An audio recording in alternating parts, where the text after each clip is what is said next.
வணக்கம் அன்பு உறவுகளை. நம்ம இடுக்கி மாவட்டத்தில் இப்போ எதிர்பாராத விதமாக பெய்த மழை திடீர்னு நம்ம எதிர்பார்க்கவே இல்லை இந்த மாதிரி ஒரு மழை பெய்யும்னு. அந்த மழையினால் முல்லைப்பெரியார் அணையில் நீர்மட்டம் அதிகமாயிருச்சு. அதனால் வண்டிப்பெரியாரில் உள்ள பெரியார் நதியிலேருந்து அந்த உபரி நீரை வந்து வெளியேற்றுறாங்க. அதில் இந்த இந்த வெள்ளப்பெருக்கினால் ஏற்பட்ட சேதங்களை தான் அதை பற்றி நம்ம பார்க்க போகிறோம் இந்த வீடியோவில்.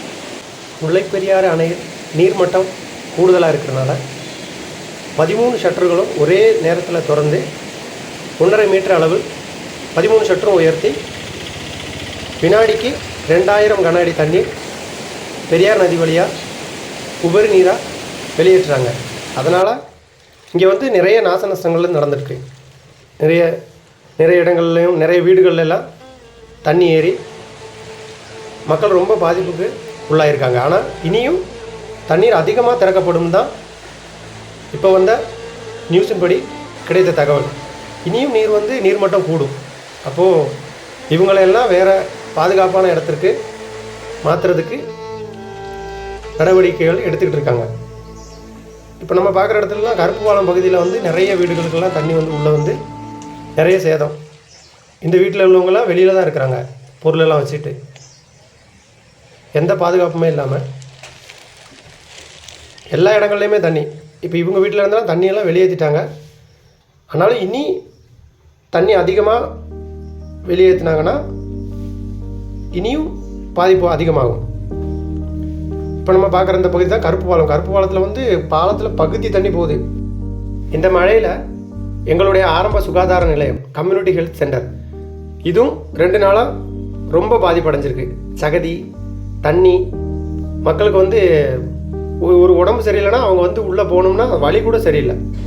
இப்போ வந்து அதை க்ளீன் பண்ணுறதுக்கு 2வது நாளாக ஃபயர் ஃபோர்ஸ் வராங்க, தீயணைப்பு துறையினர் வந்து பீரிமேட்லேருந்து வந்திருக்காங்க. ஆனால் அவங்களுக்கு உள்ளே வர்ற அளவுக்கு கூட அந்த பாலம் சரியில்லை. ஒரு அதுக்கு இப்போ அந்த ஒரு அவசரம்னா ஒரு வண்டி வரணும்னா அந்த ஸ்பேஸ் இல்லை. அந்த பாலத்தில் வந்து திருப்ப முடியல. அவங்க ரொம்ப சிரமப்பட்டு தான் உள்ளே வந்தாங்க ஹாஸ்பிட்டலுக்குள்ளே. வந்து இவங்களோட சேவை வந்து பயங்கரமான சேவை. வந்து ஒரு அவசரத்துக்கு வந்து உதவுற. ஆனால் ஒரு வழி சரியான வழி கிடையாது. ஒரு பாலம், இந்த பாலத்தின் சைடில் இருக்கிற எந்த பாதுகாப்புமே கிடையாது. நம்ம உள்ளே வர்றதுக்கு வந்து அவங்க உள்ளே வந்து க்ளீன் பண்ணுறாங்க. 2வது நாளாக நேற்று வந்தாங்க, இன்றைக்கும் வந்திருக்காங்க. இது 2வது நாளாக வந்திருக்காங்க.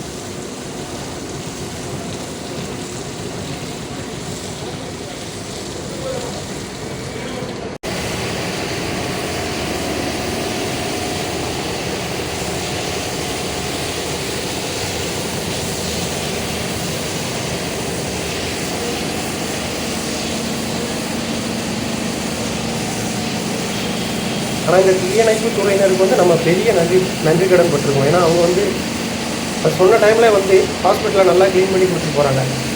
ஏன்னா நேற்று வந்தாங்க, நேற்று இதை விட ரொம்ப அதிகமாக சகதியும் சேருமா இருந்துச்சு. ஆனால் இன்றைக்கி ஓரளவுக்கு பரவாயில்ல. இருந்தாலும் அவங்க உடனே வந்து மக்களுக்கு வேண்டி க்ளீன் பண்ணி தராங்க. ஏன்னா இங்கே வந்து நிறைய நோயாளிகள் வந்துக்கிட்டே இருக்காங்க. நோயாளிகள் வர்றதுனால இவங்களுக்கு இந்த சகதியில் மிதிக்கிறனாலே ஏதாவது இன்ஃபெக்ஷன் வரும். ஏன்னா இந்த சோற்றுவாரை குமிழி அங்கேருந்து வர்ற இந்த தோட்டிலேருந்து வர்ற தண்ணி, கைத்தோடு, அதாவது சின்ன காணையிலேருந்து வர்ற தண்ணி தான் இது. ஆனால் இதில் மொத்தம் சேரு சகதினா இன்ஃபெக்ஷன் வரும். நான் இந்த ஹாஸ்பிட்டலுக்கு வீடியோ எடுக்க போகும்போது கூட ஏன்ட்ட சொன்னாங்க ஆஸ்பத்திரியில் உள்ளவங்க, இன்ஃபெக்ஷன் வரலாம், ஒரு இன்ஜெக்ஷன் எதாவது எடுத்துகிட்டு போங்க அப்படின்னு. ஏன்னா அவ்வளோ சகதி. அப்போ இங்கே வேலை பார்க்குறவங்களுக்கு பாதுகாப்பு இல்லை, அவங்களுக்கும் பாதுகாப்பு இல்லை, இங்கே வர்ற நோயாளிகளுக்கும் பாதுகாப்பு இல்லை, எந்தவித பாதுகாப்பும் இல்லை. இப்போ நீங்கள் பாருங்கள், இந்த பாலத்தில் தண்ணி தட்டி போகுது. அது தடுப்பு இப்போ ஒரு தடுப்பு சுவர் மாதிரி இருக்குது இந்த பாலம். சரியான ஹைட்டில் இந்த ஓட்ட வழி தான் தண்ணி உள்ளே வர்றது. இதுக்கு ஒரு மதில், பாதுகாப்பு மதில் வைக்கலாம், ஒரு சைடு வால் மாதிரி எதாவது வைக்கலாம். பின்ன இந்த ஹாஸ்பிட்டலுக்கு உள்ளேருந்து வர்ற இந்த எஸ்டேட் தண்ணி இந்த கைத்தோட்டில் வந்து கலக்க முடியாமல் தடுத்து நிற்கிறதுனால தான் ஹாஸ்பிட்டலுக்குள்ளே தண்ணி கெட்டி நிற்க காரணம். நம்ம இப்போ பார்க்குற இந்த இடம் தான் நமது நாட்டின் வருமான சின்னம். ஆனால் இங்கேயும் சகதி சேருமா இருக்குது. ஆனால் வேஸ்ட்டுகள்லாம் வந்து அடிஞ்சிருக்கு. அதாவது நம்ம தண்ணியில் தூக்கி எறிஞ்ச எல்லா வேஸ்ட்டு குப்பி எல்லாம். ஆனால் இது உள்ளே போய் சேஃபாக போய் வாங்கிட்டு வர்றதுக்கு பாதுகாப்பு இருக்குது, பாலமெல்லாம் அமைச்சிருக்காங்க. அது தனியாரோ யாரோ, ஆனால் ஆஸ்பத்திரியில் எந்த பாதுகாப்பும் இல்லை.